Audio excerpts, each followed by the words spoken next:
Sur l'état des routes, M. Legault, comment vous réagissez quand vous voyez que les Québécois pensent vraiment que le système est mal en point et que c'est parce qu'on ne fait pas les choses comme il se doit? Bien, les Québécois ont raison. Les routes sont en très mauvais état.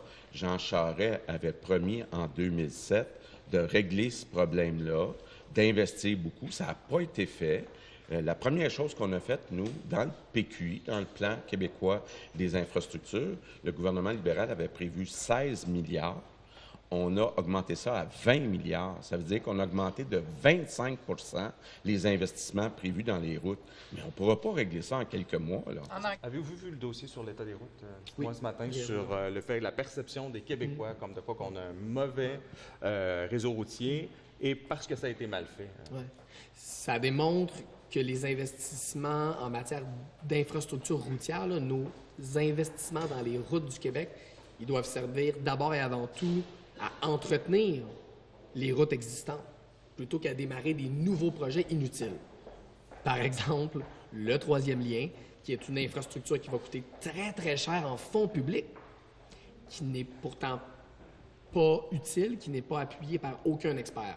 Quand il y a un problème là, avec l'état des routes, ça veut dire prenons soin de celles qu'on a déjà plutôt que de se lancer dans des folies de grandeur. Est-ce qu'on est trop pauvre pour notre réseau routier?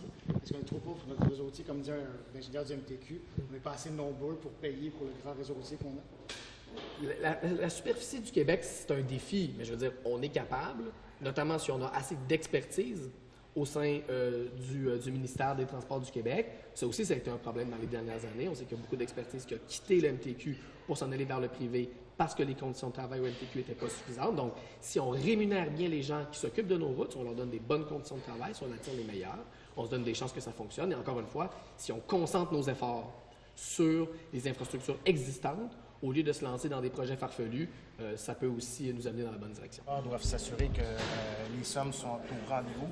Et c'est toujours la question, est-ce qu'on construit des nouvelles routes ou on commence par réparer ceux et celles qui sont endommagés? Donc moi, je pense qu'effectivement, dans les différents réseaux du Québec, et je peux vous parler de la 138 chez nous, du côté de la Côte-Nord, elle est extrêmement endommagée à certains endroits. C'est une question de sécurité. Alors je m'attends effectivement que le ministère des Transports ait les moyens, mais aussi qu'il arrive avec une planification long terme pour que, une fois pour toutes, lorsqu'on dit qu'on corrige une route, on est capable d'arriver avec un échéancier. Mais vous savez quoi? La solution, c'est plus d'argent? Bien, c'est une question de priorité. C'est-à-dire que l'argent, si elle est disponible, le gouvernement a le choix de construire des nouveaux tronçons. Puis je pense qu'il a déjà annoncé certains tronçons qu'il voulait améliorer pour permettre plus de fluidité. Mais les gens du Québec, quand ils voient leur route dans le piètre état dans lequel ils sont, ils veulent effectivement qu'on commence par réparer ceux et celles qui existent. Vous pouvez parler du troisième lien ici. Là. Effectivement. Parfait. Merci. Vous êtes aussi sur les routes ce matin, les routes qui souffrent au Québec. Qu'est-ce qu'il faut faire pour régler le réseau routier? Est-ce qu'il faut injecter plus d'argent? Bien, il faut continuer à faire ce qu'il faut faire, c'est-à-dire d'entretenir notre réseau.